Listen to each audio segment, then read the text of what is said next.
just $2,000, some young men in Kenya sell their kidneys to a large criminal gang, harvesting the kidneys of young people, promising them a good life and a better future.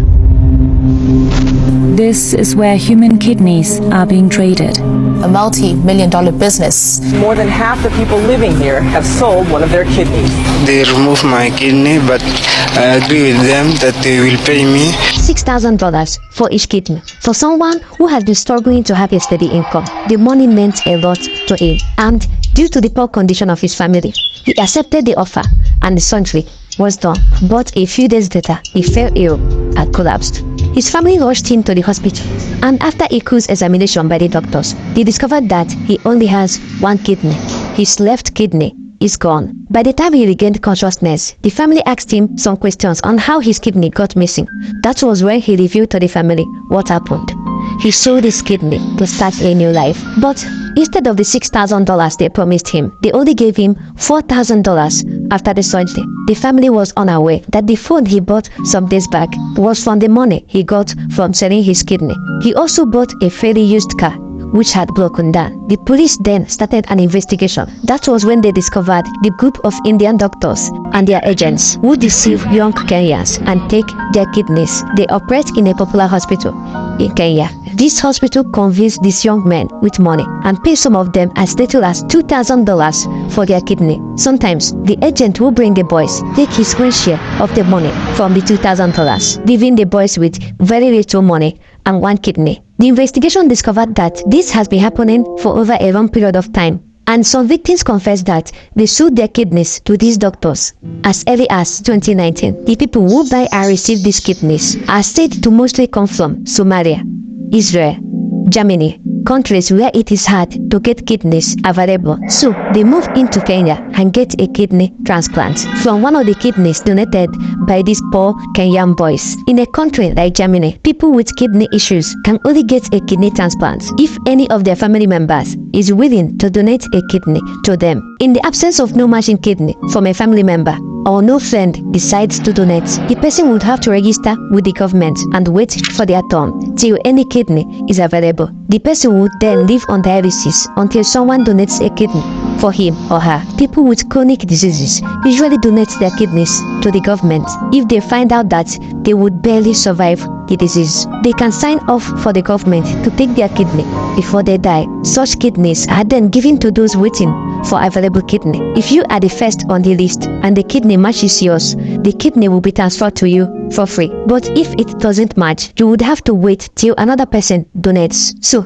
waiting for a kidney in these countries take at least 8 to 10 years. And because there are many people waiting for kidneys, the person might die before it gets to his turn. So, according to reports, these kidney patients pay as much as $200,000 for any available kidney, anywhere they can find it. And because this hospital in Kenya offers kidney transplant and they always have donors and kidneys available, Kenya became the new destination for kidney black market. But the poor Kenya boys who donate these kidneys are only given $2,000 or $3,000 to $4,000, while the agents and the hospital share the remaining money. In some cases, some of them were paid as little as $1,000 for their kidneys. According to this report by the Institute for Security Studies, a certain young man called Joseph Japini said that what he was paid for his own kidney was some little amount of money and a motorbike, which he now drives to aid a living.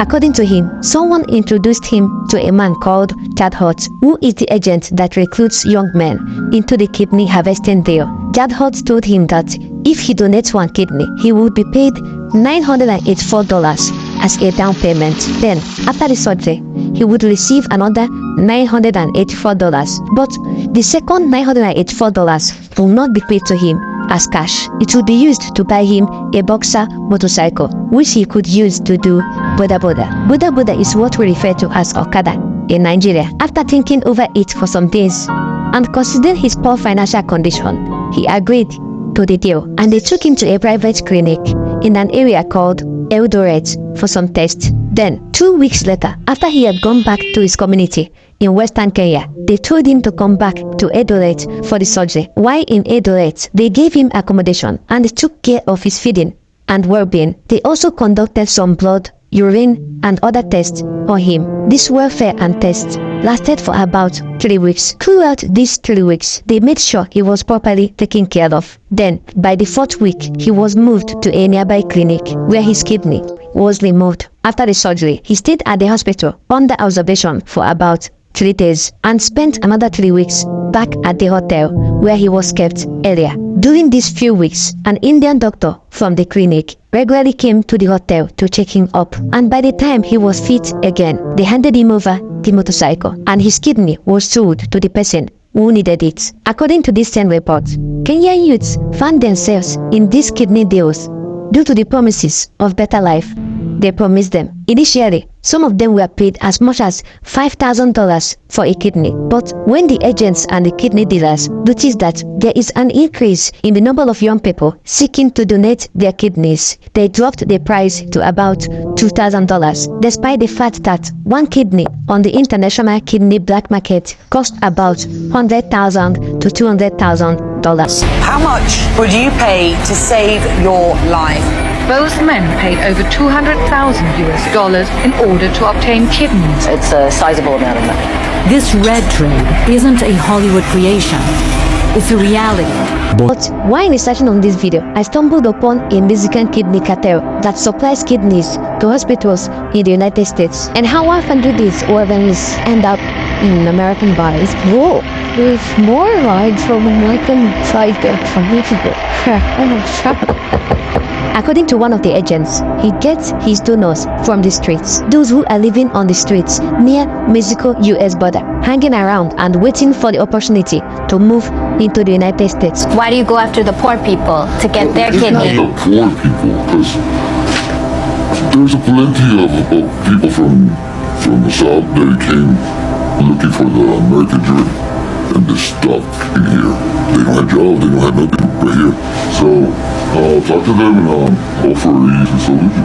As many of them come from countries far away from Mexico and are stranded on the Mexico-US border, he approached them with an offer for a better life if they can sell one of their kidneys. Con un riñón. ¿Cómo ves? Está de pensarse, pero sí, se puede. Es bueno que lo pensaron, porque todo es consentimiento tuyo y lo firmas y ya hacemos todo papeleo bien. Y el dinero está aquí en efectivo. They go as far as deceiving these young people that their kidneys may grow back if they remove one. They will, even tell them you're young, your kidney will grow back, which obviously is a medical impossibility.